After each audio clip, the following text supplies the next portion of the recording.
A few months ago, I went on a cross-country road trip to visit my parents. I had been accepted to a university on the other side of the country, and though my parents protested me moving out there, they ended up supporting me regardless. It wasn't that I disliked my family by any means, but I had just graduated high school and wanted to live my own life, as it were. The university itself had its own campus housing, which made my move a lot easier.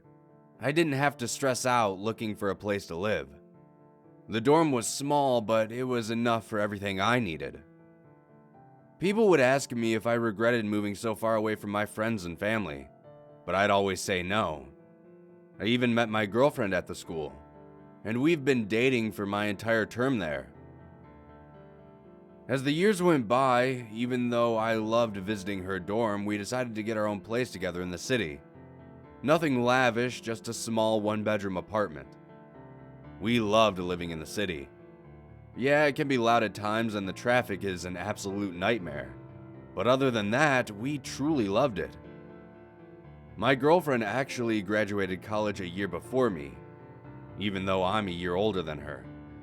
She always loved to tease me with that, saying she was more intellectual than I was. It was cute until I reminded her that I had a higher grade point average. That seemed to get underneath her skin quite a bit. Upon graduating college, I got a job working as an administrative assistant, just an exaggerated title for lackey. The job was for an information processing company. Even though I applied for a manager's position with my credentials, they said I lacked the experience. So much for my degree, I guess. I took the job they offered because beggars can't be choosers, and I began working there. When I started working there was when I actually started to resent that I had moved away from home. Not that my job opportunities would have been much better out there. It was just something about being overly scrutinized for fetching coffee that made me very homesick. My girlfriend, being the caring person she was, suggested that I take some time off and visit my parents. I protested, seeing as we couldn't afford the trip, but she just flashed a sly grin at me. She had gotten a job as a clerk in a law firm, which apparently is good to its employees. Very good. She told me they had given her a sizable bonus which I could use for the trip. I made plans for the two of us to travel to see my parents. However, unfortunately, my girlfriend couldn't get any time off. The double-edged sword of her job, I suppose. Great benefits, long hours. I didn't want to take the trip without her, but she put her foot down and told me to go. But that if I didn't come back, she'd find me and kill me. So I packed up my car with a few supplies. Water, snacks, fix-a-flat, first aid kit, the basics.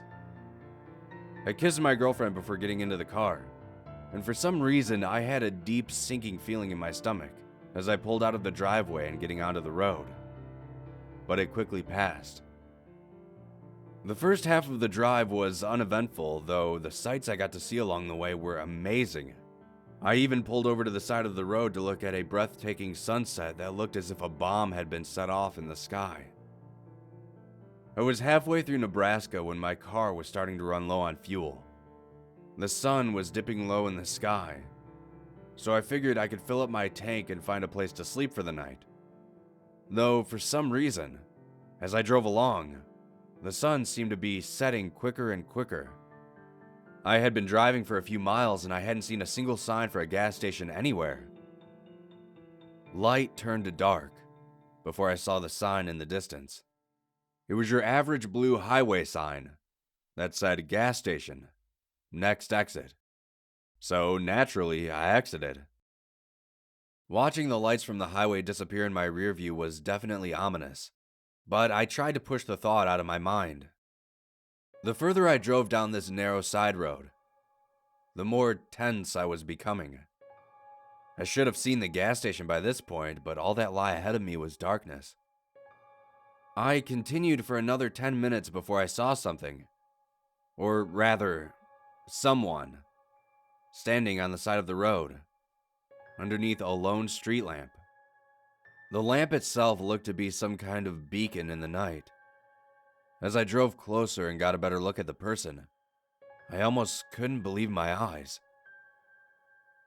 Standing there as if they were a statue was a man, dressed up entirely as a clown. A real clown, standing under a street lamp in the middle of the night. Even though the whole situation was odd, what really bothered me was that he wasn't staring at me. He had his back to me, but surely he heard my car coming down the road, or had noticed the only pair of headlights for miles. I slowed my vehicle as I approached. I thought maybe this person needed some help, either physically or mentally. Probably more of the latter. My car crept to a stop almost right next to the man. Yet still, he didn't turn around. I stared at him from inside my car for a few moments, not dumb enough to get out. After a minute or two passed, I decided to honk my horn, once. When I did, something slammed against my driver's side window. My head snapped over and I saw a face, painted, with wild, colorful hair shooting out of the sides, pressed up against my window. I panicked and floored the gas pedal, spinning the tires as I did so. My car finally caught traction and I drove straight down the road. Thinking that the worst was behind me, I regulated my speed and attempted to catch my breath. Why were there two people dressed up as clowns standing near a road in the middle of the night? I thought. Probably just a scary prank on passers-by, I surmised. In the distance, I could just barely make out something standing in the road. As I approached, my headlights illuminated at least 10 or so people standing in the middle of the street. Each of them dressed up like clowns. But once again, like the one from underneath the streetlight, every single one of them had their back turned to me. I quickly slammed on my brakes, coming inches away from hitting them. Slowly, they all turned around to look at me in unison. I could feel sweat begin to bead on my forehead. The way they moved didn't seem like real people underneath that makeup. They were too rigid. The one directly in front of me tilted his head, then pointed to his right, my left. Even though I didn't want to take my eyes off of them, my natural instinct took over and my head drifted over to the left. On the side of the road, shrouded in darkness, I could see humanoid shapes lining the road. Even though I couldn't make out what they looked like, I knew they were all clowns. I snapped my head back to the center of the road. Though when I did, all of the clowns that were previously in front of me had vanished. Except one. The lone clown that faced me in the road stared blankly at me. Then, something strange started to happen. The paint on its face started to melt away.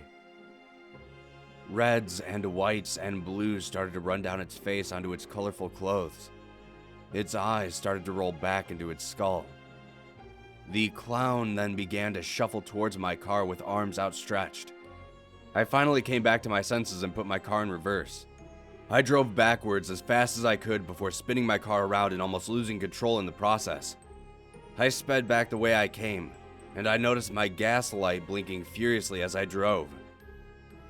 That lone streetlight slowly came back into view, and that clown from before was still there. This time he was looking in my direction, or maybe he just hadn't moved at all. As I blew past him, he slowly waved at me as if thanking me for coming here. I made it back on the highway, fearful my car would die at any moment. But almost immediately after getting back on the highway, a sign saying gas station next exit appeared. This time, however, I could see the gas station right off the highway. I pulled over and filled up my tank. I went inside to get a bottle of water to calm my nerves. When the attendant rang me up, I told him about what had happened. He just gave me a blank look before telling me that there are no other exits for miles apart from this one. I made it to my parents' house a day later and spent some time with them, though I couldn't get that experience out of my mind. On my way back, almost in the exact same spot, I saw that exit again. However, this time I didn't need to stop for gas. I made sure of that. Though as I passed by it, off in the distance, was the faint glow of a street lamp in the darkness. I don't know what that place was or why there were so many clowns there. Maybe my mind just made the whole thing up. I was pretty tired after all.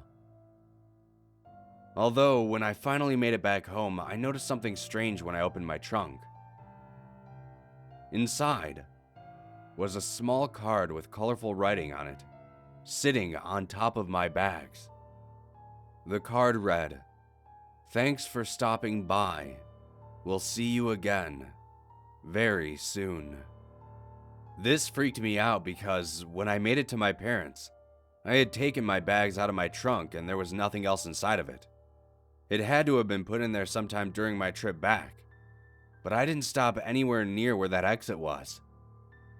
I'm not sure how it happened, but I can assure you, I won't be taking any more road trips in the near future.